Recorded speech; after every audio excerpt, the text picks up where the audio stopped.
Hi guys, it's Katya with a bar review video.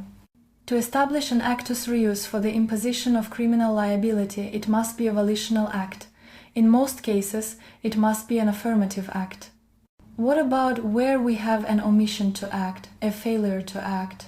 Generally, a person is under no legal duty to come to the assistance of a stranger in peril. If you walk out of here today and you see a lady in a crosswalk get hit by a bus and she gets hurled 50 feet in the air and breaks both legs, you may feel sad and you may have a moral duty to help, but you have no legal duty. You will not be held criminally liable for failing to assist a stranger in peril. However, there are certain situations that give rise to a legal duty to act on behalf of another person. A legal duty to act may be based on statute. A legal duty to act may be based on a contract.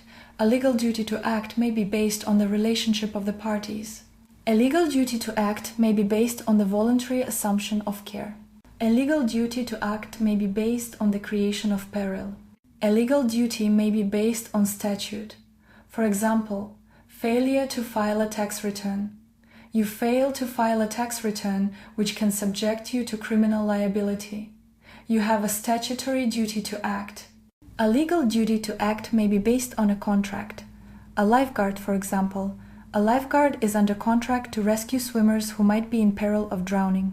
A legal duty may be based on the relationship of the parties, such as parent to child or husband to wife. If you see your spouse or child in peril, you have a duty to render reasonable assistance. A legal duty to act may be based on the voluntary assumption of care. Let's say you come up to a car accident. If you start to drive a victim to the hospital, you can't just dump them along the road. A legal duty may be based on the creation of peril. If you dig a hole, you have to help if someone falls in.